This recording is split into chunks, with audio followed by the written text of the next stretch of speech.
All right. We are rolling.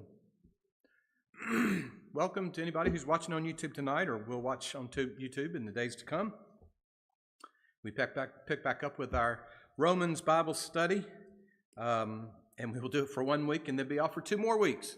The luck of the draw, we have Mother's Day coming up next Sunday, and then we have baccalaureate service held here on that next Sunday. After that, I think we're in pretty good shape to roll on through and finish out Romans. So, yes, ma'am. I'm sorry. That's up to y'all.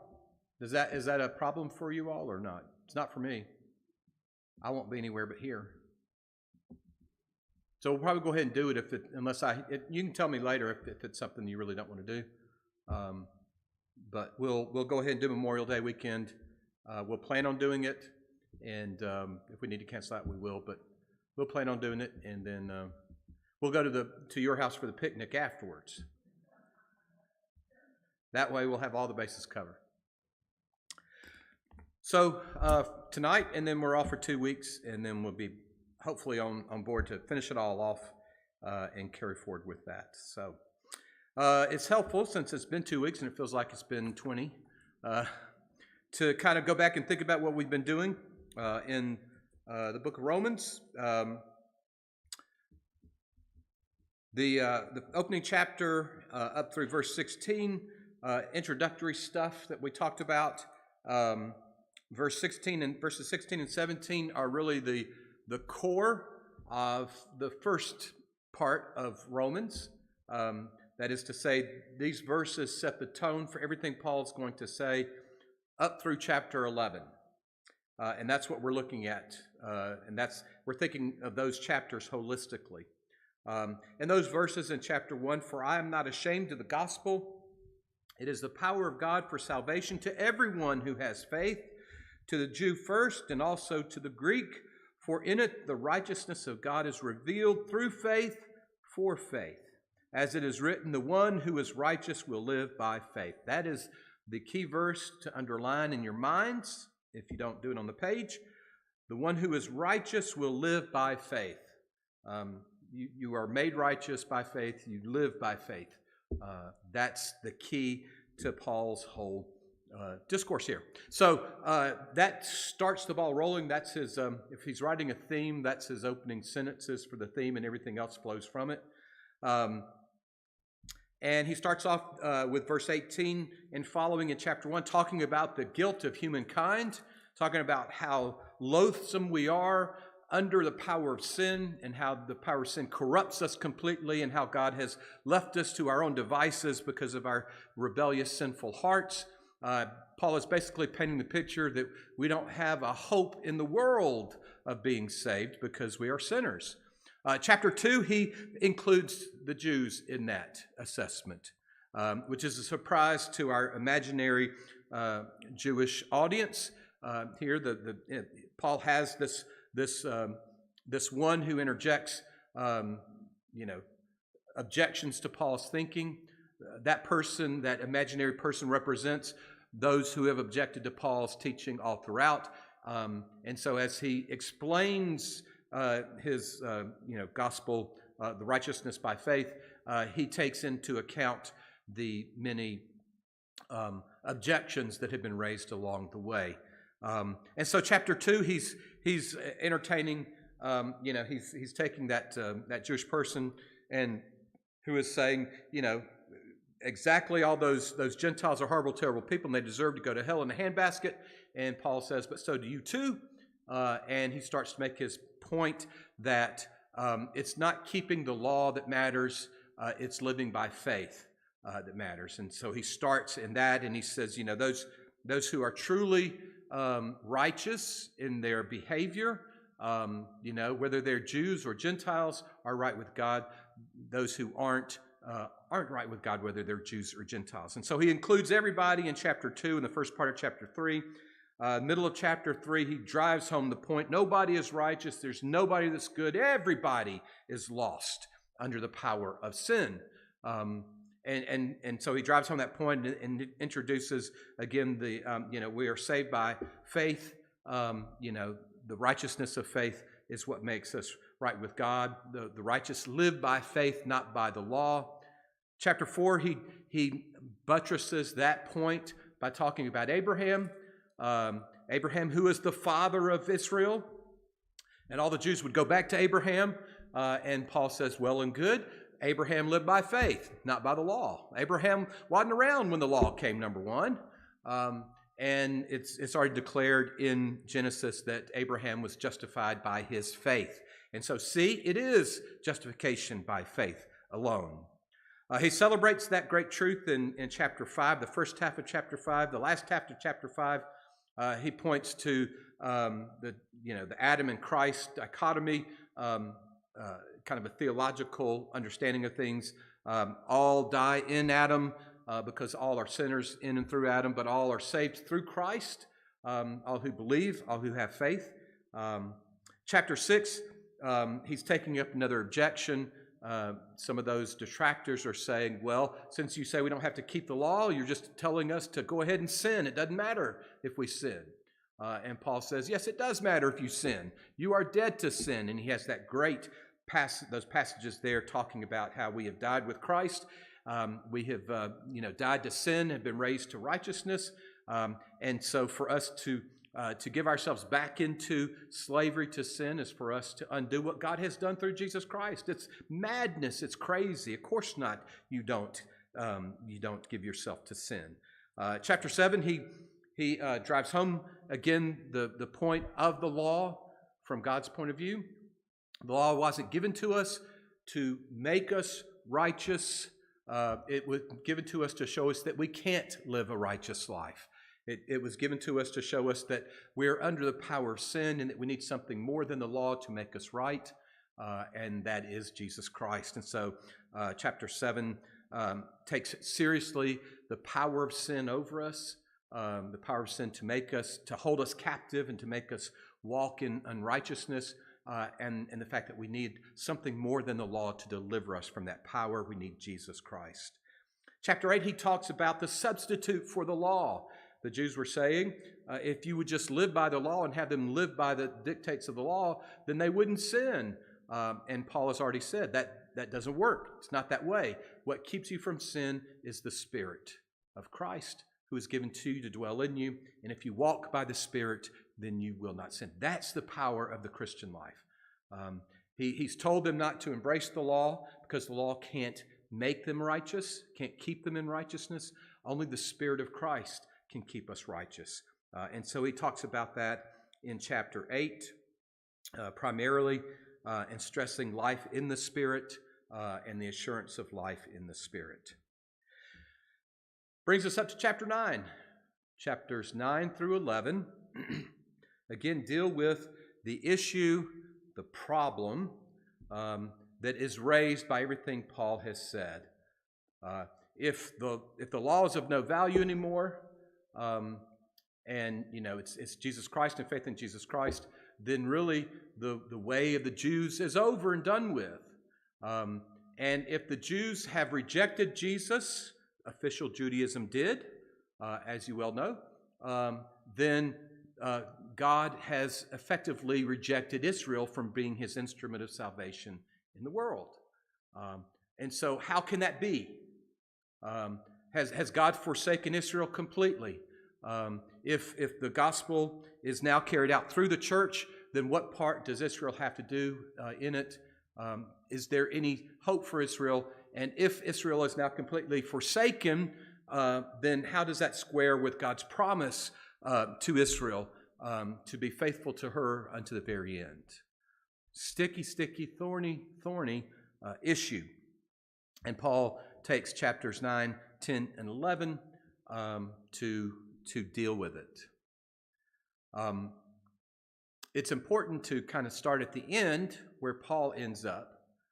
And what Paul is going to say is, in chapter 11, God has not forsaken Israel.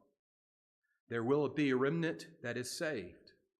And Israel's part in the work of salvation will be brought back into play before the end of all things. And so God will remain faithful to his promise to the people of Israel.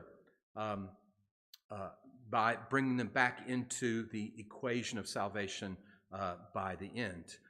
But he will stress again and again and again, it's the remnant that has been purified that will be saved.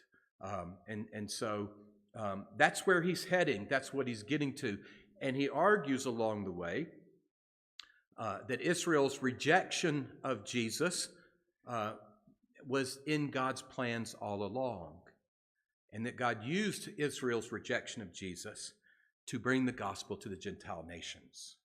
And so as Israel stopped being the instrument of salvation it was meant to be from the start, God carried the church into the Gentile lands and used the church to carry forward the gospel imperative. It's not that you couldn't be Jewish and be in the church, it's just that official Judaism shut out the church, shut out Jesus Christ.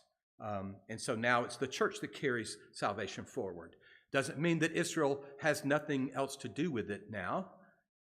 God will bring Israel back into it before the end in some way. And Paul will say, I can't tell you how. He will say it's a mystery. But no, that's the answer to the question. God still has a part for Israel to play. God still has Israel in mind. There will be a remnant that is saved. But the present situation is God's doing to bring in the Gentile world along the way. So that's where we're heading. We started the last time, 2 weeks ago, with chapter 9. And I'm going to have us read through those verses, not go into them deeply, but bring them in because we just need to kind of get back in gear. And the verses we're going to focus on tonight play off of those verses, especially the last ones. So we'll give brief comment as we read those first, how many verses are there? First 18 verses. Paul starts off by talking about how it pains him so that Israel has rejected Jesus. And when he says that, he's talking about official Judaism. You know, the ones who are in control of the temple, the ones who are in control of the whole edifice of the religion. Remember, the church tried to stay under the umbrella of Judaism as long as it could. The church saw itself as the fulfillment of Judaism. But Judaism persecuted the church. We talked about Paul this morning in that one reading. Saul then was persecuting the church. He represented official Judaism.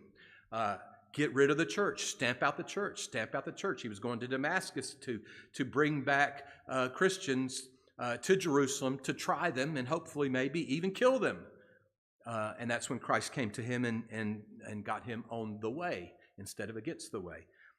So official Judaism has rejected Jesus, and the church got kicked out from underneath that umbrella and had to stand on its own.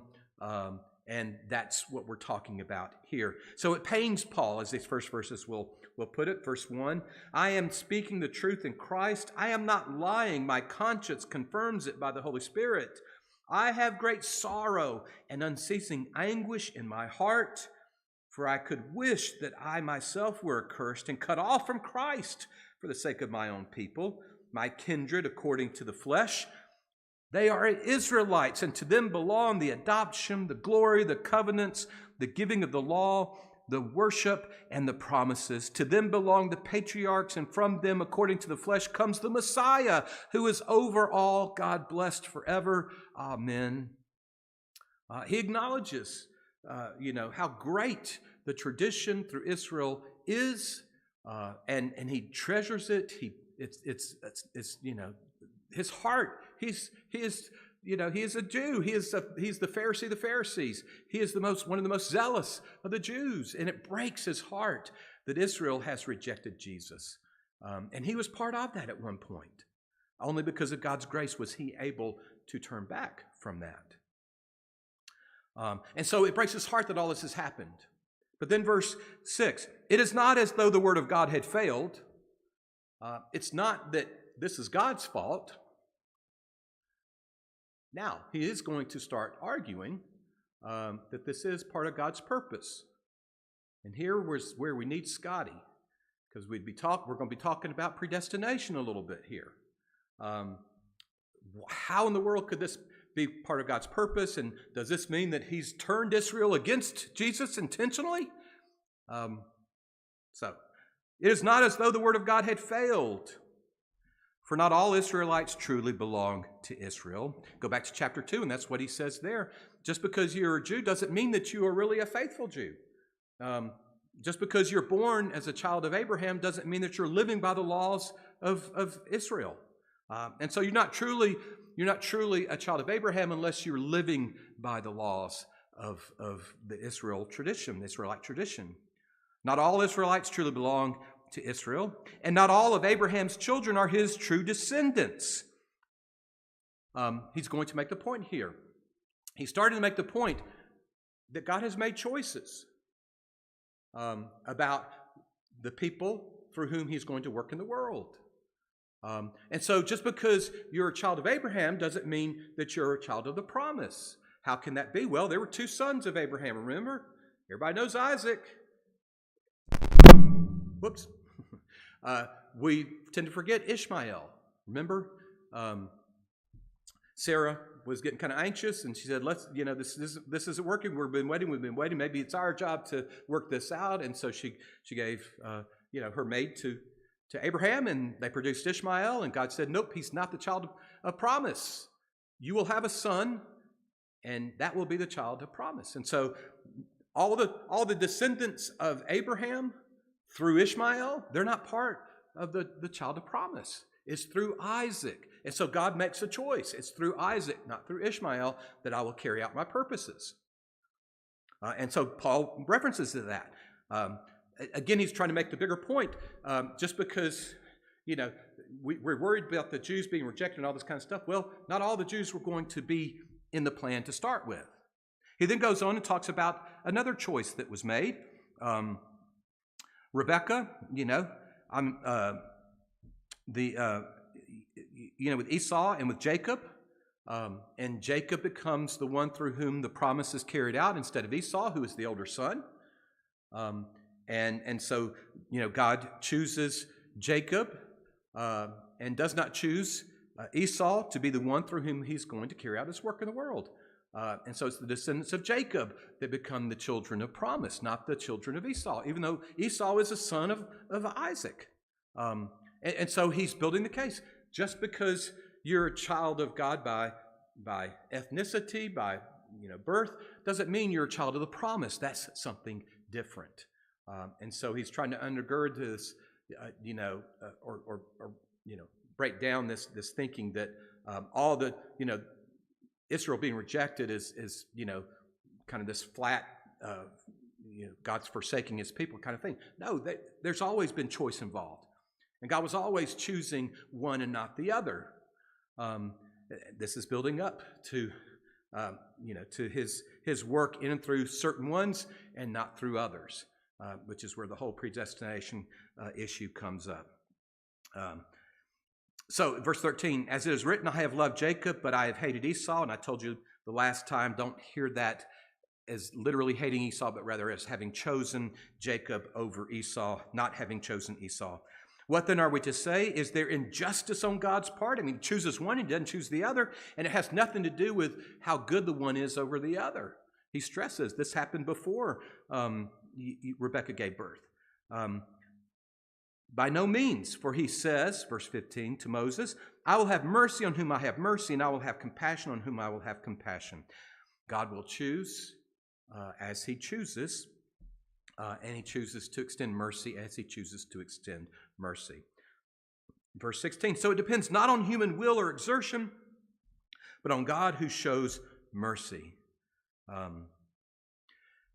So again, remember, this whole thing is about, back up, this whole thing is about, why has God chosen the Gentiles instead of Israel? And we know on the one side it's because Israel rejected. But why the Gentiles? Why has he brought the Gentiles into this? And why has he chosen the Gentiles now instead of Israel? Why is he working through the Gentile-oriented church rather than Israel? And Paul is setting up the argument. He has chosen to work through the Gentiles now. But that's unfair. That's out there. That's out there. He goes on to say in 17, For the scripture says, as he's continuing this point, that God will show mercy on who he wants to show mercy on, and he's shown mercy to the Gentiles. You think it's about him not choosing Israel to carry this on, even though we know, of course, that Israel has rejected him.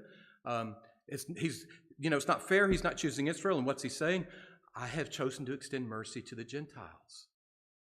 He's emphasizing that he's extending mercy rather than having not chosen Israel.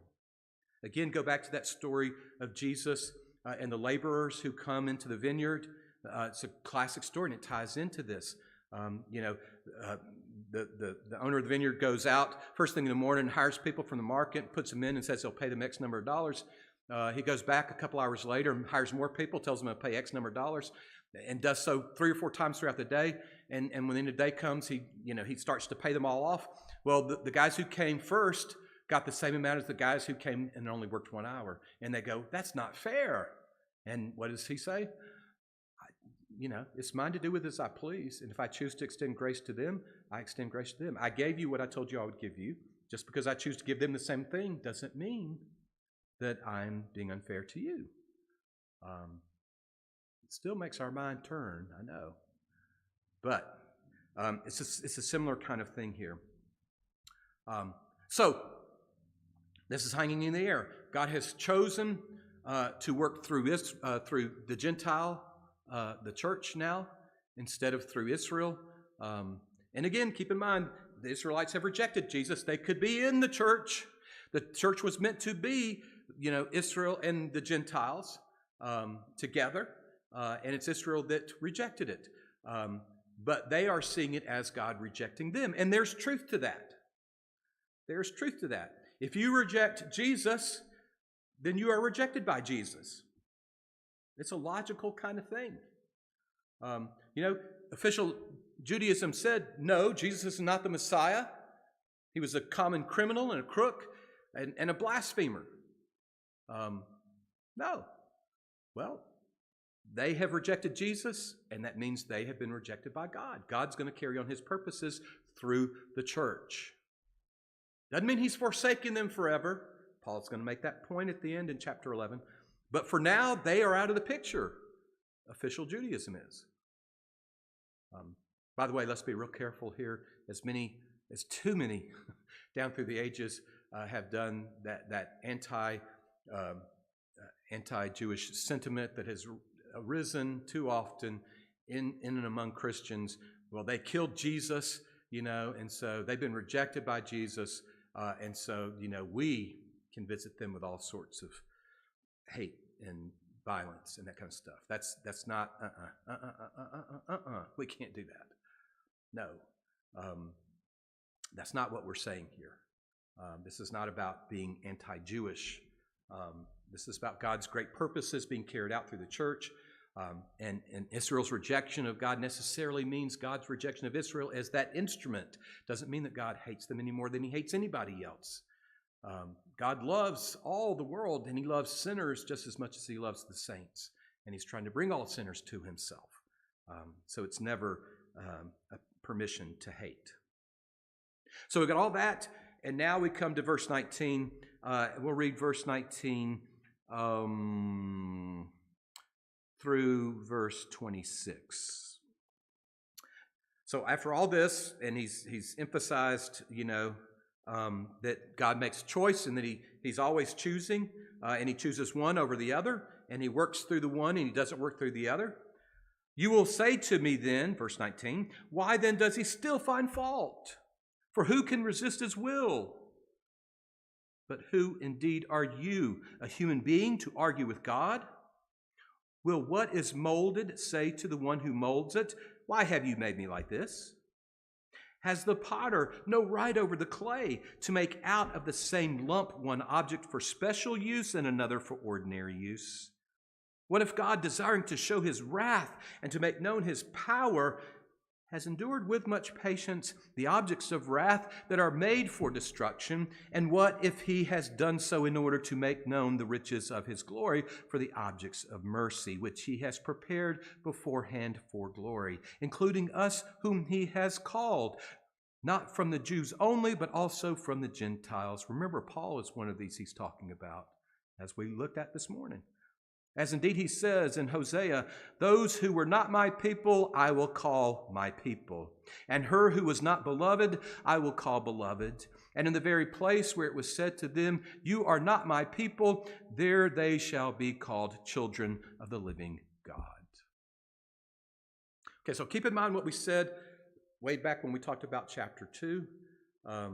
When we talked about, in the first chapter, then the first chapter, Paul is letting the Gentile world, or letting all the world, of humankind have it for being sinful. And we said at the start of chapter 2 that all the Jewish onlooker who he invites into the conversation is going, yeah, you're right. And then he turns around and says, but you're also under the same condemnation. And so that points to, part of the problem here for the Jewish mind was, how in the world can God elevate the Gentiles when we've been faithful to him all along the way? And indeed, you're going to hear the person he's invited into the conversation, the detractor, say that very thing in verse 30 and following. Just look at it real quick. What then are we to say? Gentiles who did not strive for righteousness have attained it, that is, righteousness through faith. But Israel, who did strive for the righteousness that is based on the law, did not succeed in fulfilling that law. That's crazy. He's asking that in an incredulous tone. How can you say that's true? The Gentiles get it because they believe, and yet the Jews, because they've been faithfully following God all these years through the law, and they don't get it? What are you saying? That's crazy. That's nonsense. So you've got these tensions involved, and Paul is trying to deal with them. And part of our problem is that we're so distant from all that we can't feel all the tensions that are present. So he starts off, so the detractor says, how can you say this? How can God find fault with the Jews for rejecting him when you're saying that, it's God's will that they rejected him? It was God's will that the Jews reject Jesus so that the Gentile world could be brought in. So how can they be held responsible? That's what he's asking. Fair question. Again, we're on that horns of the dilemma of predestination that we're going to talk about in more depth in just a few minutes. What does Paul do? How does he answer it? He pulls the author of Job methodology here. Remember in Job spends 30 chapters just giving God what for and then some about why in the world he's allowed him to receive all the pain and sorrow and tragedy that's come his way. If you were a just God, you wouldn't do that to me. I have been faithful, and you have not been faithful to me. Explain yourself. That's Job in a nutshell. And God doesn't say anything. God's quote-unquote friends, Job's friends, are answering for him, and they're not doing a very good job of it. Finally, somewhere in the 30s in Job, God answers out of the whirlwind. And he basically says, who are you to question me? Where were you when I started creating everything? Tell me, who told me how to do this, how to do that? And for a couple of chapters, he just lets Job have it. You don't know anything. What do you think you're doing? How can you question me? I am God. That's what Paul does here. You will say to me then, why then does he still find fault? For who can resist his will? Verse 20, but who indeed are you, a human being, to argue with God? Will what is molded say to the one who molds it, why have you made me like this? Has the potter no right over the clay to make out of the same lump one object for special use and another for ordinary use? That's what he's doing. He's using that same kind of argument. You're talking to God. God made you. Can't God do with you as he pleases? So he doesn't really answer the question we want him to answer. And there are a lot of things I wish Paul would explain. I wish we had him here for Q&A. And, we could understand what he's getting at and what he's saying. He doesn't answer. He just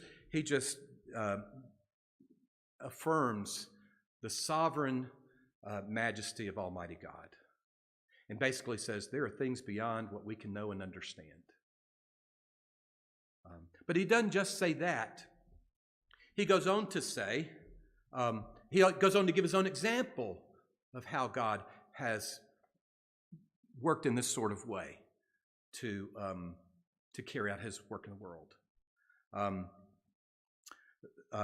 Verse 22 and following. What if God, desiring to show his wrath and to make known his power, has endured with much patience the objects of wrath that are made for destruction? And what if he has done so in order to make known the riches of his glory for the objects of mercy, which he has prepared beforehand for glory? And that's kind of a hard couple of verses to hear for a couple reasons. And we're going to talk about, this whole thing of God making objects for wrath, making some for glorious use and making some for, unglorious ends. We'll talk about that more in just a second. But the drift of this, what if God, wanted to rightfully display his power, his wrath against sin? And again, don't think of God as being, arbitrary. God is God, and he is a righteous God. And we've given him plenty of reason to display his wrath. So what if God, desiring to show his wrath and his power to get the world's attention, what if he, instead of doing that, shows patience to those who are made for destruction? Now, this is where that gets a little bit hard, because it makes it sound like he's got all these objects made for destruction over here, and then all these objects made for mercy over here, and he's going to display his power and his wrath against these objects of destruction, but he endures their sin. But then he displays mercy on these objects of mercy over here. It kind of doesn't make sense if you follow that through. I think what Paul is really saying here is, what if instead of visiting his power and wrath on these objects of destruction, and I will say to you right now, it's not that God made them to be objects of destruction, but they have made themselves objects of destruction by their behavior. We'll say more about that in just a second. Instead of visiting on them his power and wrath, he held it back so that they might, instead of being objects of wrath, become objects of mercy. I think that flows better that way. Again, the way Paul writes sometimes gets kind of confusing. It doesn't make sense. What purpose would there be for him to not visit destruction and wrath on these guys over here, for the objects of mercy to see, unless God's withholding his destruction changes those objects of wrath into objects of mercy. They see that God is not giving them what they deserve, and so they turn and become objects of mercy. And this corresponds completely to the Old Testament.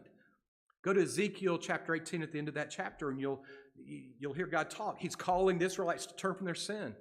I have no pleasure in the death of anybody. Turn from your sin and live, he says. That's not, you're an object of wrath, so go ahead and burn in hell. No, it's, I don't want you to suffer the consequences of your sin. Turn from it and live. But he's doing these things. He's using us in such a way as to display his grace and his mercy and to bring people to himself. and so indeed that's what's happened to Paul. That's what's happened to the Gentile world, a Jew and in the Gentile world. God has displayed his mercy upon them. Paul was headed for wrath, right? Paul, as a Pharisee of the Pharisees, and as he's killing people in the church, he's headed right for destruction. But God comes to him and opens his eyes to his sin, and he becomes his instrument of grace instead.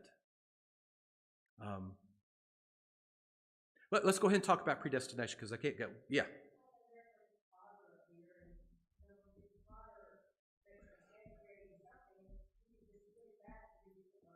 Right.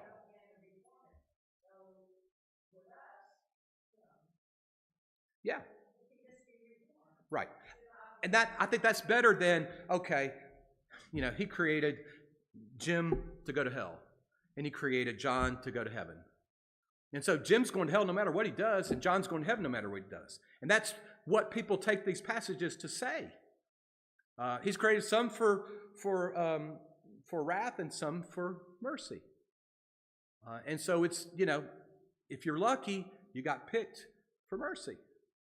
But you didn't have anything to do with it. It doesn't have anything to do with how you've lived or anything like that. It's just God's choice. A lot of people go that direction, and you can find a lot of verses here to do it. I'm not, a whole lot of Christians who've gone that direction with it, historically. I can't hold that with everything else in the biblical witness. It just doesn't hold together well. And it doesn't even hold together for Paul. And this is the first thing I'll say about it. Paul uses that language.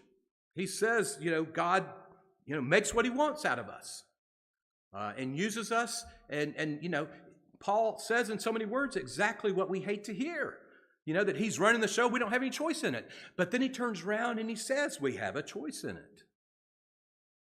Paul, when the light shines down on him and knocks him to the ground, and he's on his way to try and get some more Christians to kill him, he has a choice, doesn't he? If he doesn't get up and go into the city and follow God's leading, then he's not saved. He made a choice. And Paul's going to talk, you look later on in chapter 10. He's going to talk about, how if you confess with your mouth and believe in your heart, then you'll be saved. He's talking about salvation. You make a choice. Somebody preaches the gospel and you hear it and you respond to it. So over here, God's making all the choices. Over here, we're making the choices. And that's the whole dilemma in these conversations about predestination. We think it's got to be one or the other. Either God is making all the choices or we're making all the choices. And I think if you read Paul, honestly, Paul's embracing both. How he makes sense of it, we can't figure it out, but he holds both in tension. Yes, God is in control. God is sovereign. God is making choices. But God also gives us the right to make choices. And how those things intersect, we can't say. That's in the mystery of God. And so Israel has chosen to reject Jesus as the Messiah. Now, the hardcore predestination folks will say, well, God made them reject Jesus. I just can't buy that. It just doesn't, wash.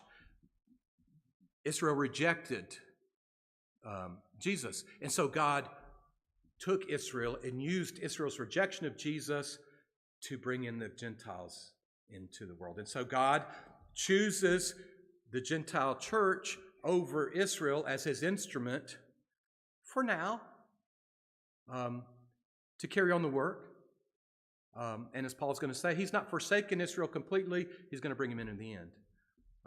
So he's holding both of those things together. I believe that. I believe he's holding both of those things together. God chooses and we choose. God chooses and we choose, and somehow they come together. And I can't tell you exactly how. Pharaoh, Old Testament. Well, wait, let me add a piece here. And I've said this before, but let me bring it back into the conversation here. How does this all work? Paul doesn't tell us, he doesn't spell it out, but he gives us some hints and some clues, I think. If you remember back at the end of chapter 8, near the end of chapter 8, there's that great verse, chapter 28. Everybody knows this verse. Everybody loves this verse. We know that all things work together for good for those who love God, who are called according to his purpose. We all know that verse and love that verse. Here are the rest of the verses there, the next two. For those whom he foreknew, he also predestined to be conformed to the image of his Son, in order that he might be the firstborn within a large family. And those whom he predestined, he also called. And those whom he called, he also justified. And those whom he justified, he also glorified. what's going on, the key word there is foreknowledge. For those whom he foreknew, verse 29. And again, you'll have people who will come down in all sorts of ways on understanding that word. For me, that just means God knows what we're going to do before we do it. As I told y'all a couple of weeks back, my sense of things is that God stands outside of time, and he looks at our lives outside of time. And so there's not a past, present, and future before God, but all of it is before God. God sees it all. He sees from before creation to, after Christ comes again. How he does that, I don't know. But he stands above time and he looks and he sees our lives laid out before us. And he knows how we are made, or how we will respond to things. And he takes that knowledge beforehand of us and works with it as he carries out his purposes in the world. And so he knew Pharaoh before Pharaoh came on the scene. And he knew how Pharaoh would respond to Moses. And he knew what Pharaoh was going to do, no matter what. And so he used Pharaoh's hardened heart to carry out his purposes. The scripture will say he hardened Pharaoh's heart. Pharaoh's heart was already hardened. Pharaoh had already rejected God. He knew he would not embrace God, and so he used his hardness of heart to proclaim his might, his majesty in Egypt, and ultimately through all the world. And so his foreknowledge, is his understanding of what we're going to do. Nothing that we do surprises God is another way to look at it.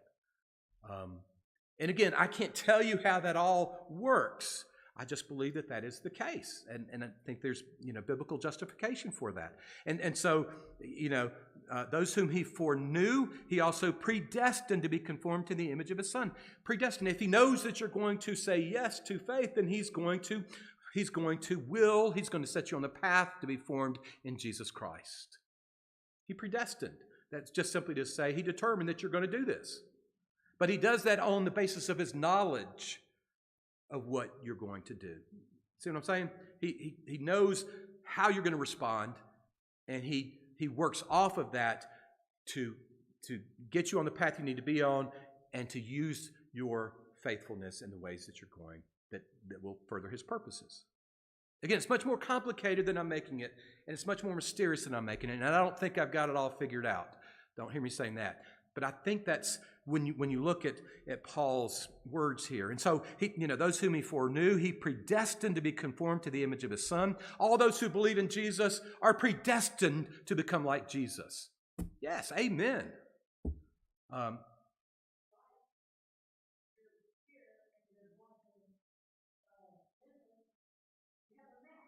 Yes. Right. I'm predestined to go to yes. Yes. Yes. Right. But some say that what that means is, well, he made you a Christian. You didn't have any choice in it. He made you a Christian. Well, no. He knew that we would decide for Christ, and he predestined us to be conformed to the image of Jesus Christ. And then he called us. That's what he says next in that set of verses. And those whom he predestined, he also called. Well, that is, he gave us the faith to respond to the gospel and called us unto himself and called us in the church through the world in which we live and the circumstances in which we find ourselves. He comes into history and works in our lives. He calls us to himself and gives us faith and brings us what he predestined for us, that we'd be conformed to Jesus. Well, he sets it in motion and he comes to us. He calls us to faith. And so we're on that path. It's all God's doing. That's what I keep telling y'all. It's the Spirit who saves us, not us. It's the Spirit who opens our eyes. It's the Spirit who gives us faith. That doesn't mean that we don't have any part in it. It's just, again, the foreknowledge, the predestination, the calling, justification. Once we believe, we're reconciled to God through faith because of what Christ did, not because of what we did. And then we will be glorified. That is, we'll be perfected in the way of Jesus Christ. Yes, Ken?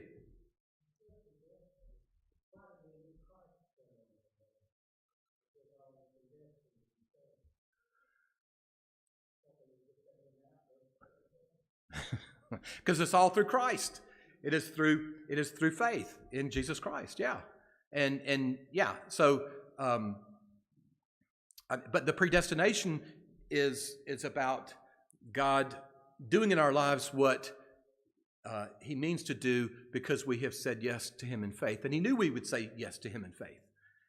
And so all those that he knows will respond affirmatively to faith, he predestines them to be conformed into the image of Jesus Christ. The image of Jesus Christ, you can't get to heaven unless you become like Jesus, is another way of putting that. So Jesus is the very center of this whole thing.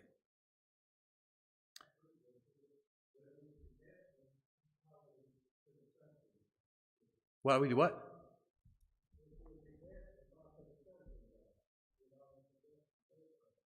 It's the process. It's a process. Yeah.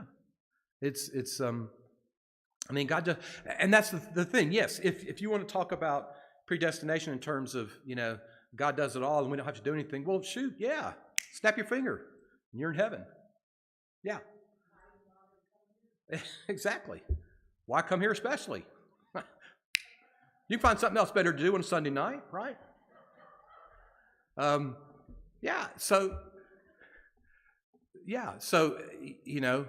but we are made the way we are made, and we do have choices. And this doesn't eliminate our choices. Even as God predestines us, we're still making choices, and we're still going to frustrate God's plans in a lot of ways.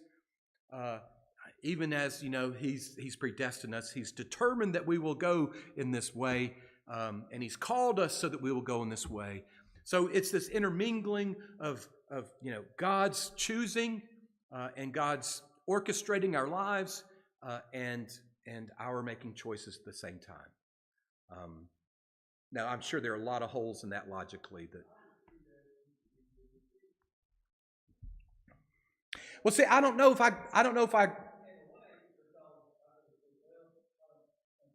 Right.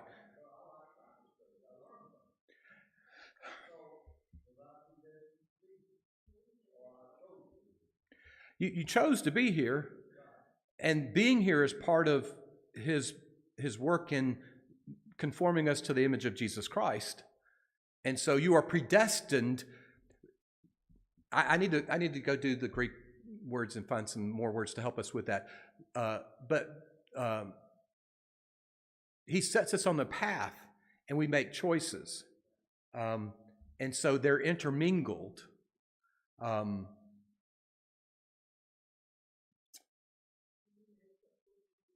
Right. And so it's not a static kind of thing. It's more of an interactive kind of thing. Again, because we, even as believers, don't make the choices we're supposed to make, and we frustrate God's work in our lives. And so it's always an unfolding kind of thing. It's always dynamic. Again, the main thing I want you to get out of this, I don't think you can read the Bible honestly and come down on it's either God chooses or we choose. I think it's both. In the biblical witness, it's both. And so all I'm trying to give you is how I try to make sense of that myself. And that's how I do it. God's foreknowledge, God's understanding of who we are, our understanding of how we're going to live out our lives. He takes that knowledge and he moves our lives toward a particular end. And there will be times, take another thing. There will be times when he means for us to meet somebody for some good end. And he arranges that coming together. And we may say we were predestined to meet each other or however you want to do it. We're still making choices. And so, again, I can't, we don't need to be legalistic about it. I can't make it all make perfect sense. This is the ways of God which are infinitely above us. But we can get a working glimpse of it, I think. And so it's always God making choices, God orchestrating things, God taking us where we are and using where we are to carry out his purposes in the world, even as it respects and allows for free choice to be involved in it. That's the best I can do with it. And I don't know if anybody else that has made it, work out exactly right. But again, the main thing for us, I think, we have to embrace that it's both and. It's not either or. It's both. They're both in the biblical witness, all throughout the biblical witness. And so somehow it's both and. It's not either or. I'll be that dogmatic on that point. And the way that I make sense of it is that God's foreknowledge, his knowing how we're going to respond in advance, he works through our free choices to lead us toward his destination for us. I mean, we all say, right? Our destination is heaven. Our destination is life in the kingdom with him forever. That's his destination, and we're getting there by his grace. And so he's at work in our lives leading us toward that end. Now, we may make things awfully bumpy along the way. We may go off the path, and we often do go off the path, and a lot of us go off the path really far off the path. But he continues to work in us and to shape us and to mold us, and not only to us, but to use us in the molding and shaping of other people as he's doing the same work in their lives too. Infinitely mysterious, but I think for me that's how I try to make sense of this, and I think it's a healthy way of looking at it. Of course I do, but I do think it is. I do. And again, the main thing is I just don't see that you can make it be either or. It's got to be both and. And there are really a lot of smart people who go into all sorts of philosophical terminology, and I mean they tease this thing out in ways that leaves most of us just kind of numb in our minds. I can't go there, but I think that's a workable workable hypothesis. For what is true. It is both that God is making choices and carrying things out, and that he uses our choices to carry out those things as well. Anybody else got anything they want to throw in that? Everybody's making up for Scotty being gone tonight. Notice it's the two men, right? So we come back to the text where we were in Romans chapter 9. And so he's made this point. How can you tell God what he can do with you and what he can't do with you, and how can you act so bold and ridiculous? God is God takes our lives, molds them, uses them for whatever purposes he wants, and it's because of that he's extended grace. He quotes from Hosea there. The Gentiles were always meant to be brought into this. See, that's the really neat thing about this.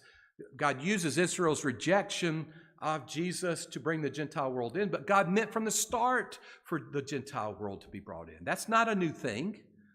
So he's really not choosing the Gentiles over the Jews.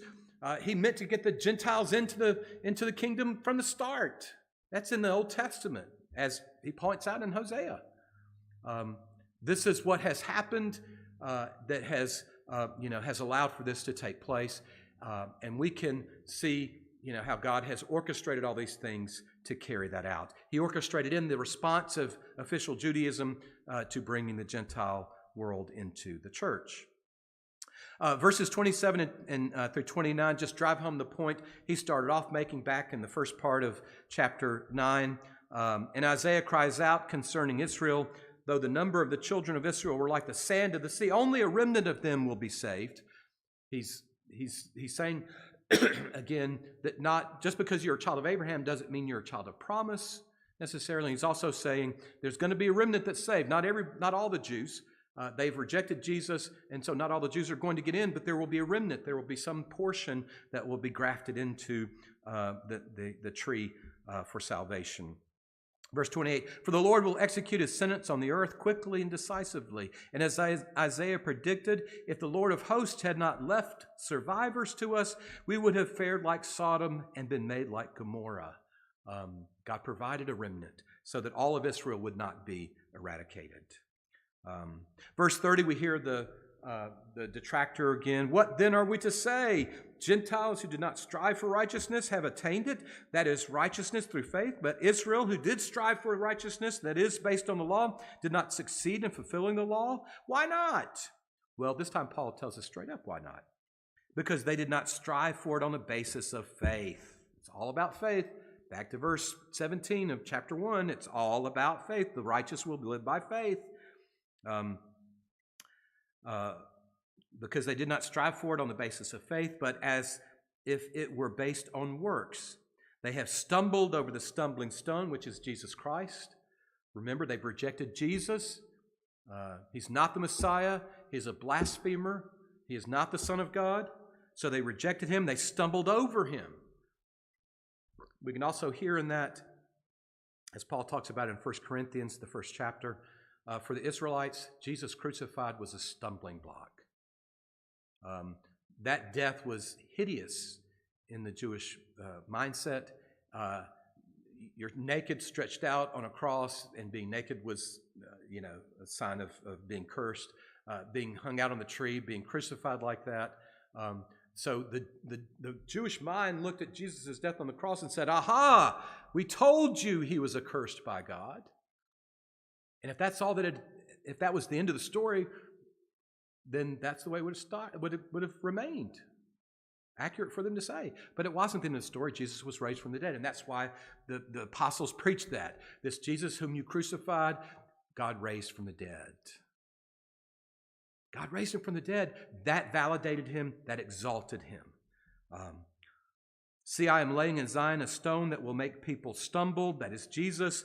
A rock that will make them fall. And whoever believes in him will not be put to shame. The whole issue. Official Judaism rejecting Jesus because they assumed his crucifixion meant that he was accursed of God. That's why the resurrection is so important in the witness of the earliest believers among the Jews.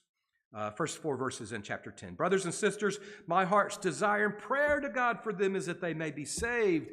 Paul stresses it again and again and again. I am a Jew. I hate this. I wish they would all be saved. I can testify that they have a zeal for God, but it is not enlightened. It's a great phrase. They have a zeal for God, but it is not enlightened. There are a lot of people in the world today, we talk about other religions and all that kind of stuff, and we can say they have a zeal for God, but it's not enlightened. They have a sense of God, but they don't have the full true path. We believe that Jesus Christ is the way, the truth, and the life. And so there are a lot of people, just like the Jews of this day, who had a zeal for God, but it was not enlightened. Part of that not being enlightened, of course, is their blindness to their sin, their blindness to the fact that Jesus was the Messiah. Verse 3, for being ignorant of the righteousness that comes from God and seeking to establish their own, they have not submitted to God's righteousness. That's the Pharisees. They would not even listen about Jesus. They were on a righteousness based on works, not on faith. And so they shut out Jesus completely. Verse 4, for Christ is the end of the law. The law no matter matters. The law is of no effect anymore. Christ has come. And so the salvation that the law couldn't deliver can now be delivered through Jesus Christ, so that there may be righteousness for everyone who believes. Well, any thoughts or questions or comments about any of that? I know we've gotten kind of deep on some things, but we had to get kind of deep on them. And keep mulling them over and thinking about them. And if you go home and figure out some questions you want to ask, bring them back the next time, and we'll talk about them. This is not the gospel according to Charles. This is my best effort to help you understand Paul's teaching here, and it is a difficult one. And good Christians, good and faithful Christians have been arguing this stuff for years and years and years and years and years and years and years. So I don't presume to have the final and incontrovertible answer, but neither do I think they have it. So it is a mystery. Thank the Lord that we don't have to figure out all the mysteries, that we have the knowledge we need to have in order to be right with Him through Jesus Christ. I'm sorry? Right. No Wednesday lunch. Wednesday. The funeral is Tuesday at 2:00 here in the sanctuary. Um, the family is not having a viewing or visitation before the service, but after the service, of course, you'll be able to mob them if you want. Please come if you can, even if you didn't know Doc very well.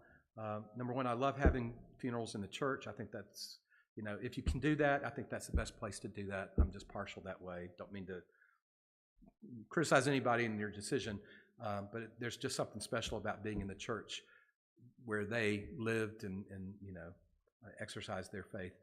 But when it's in the church, we as church family need to support our church family.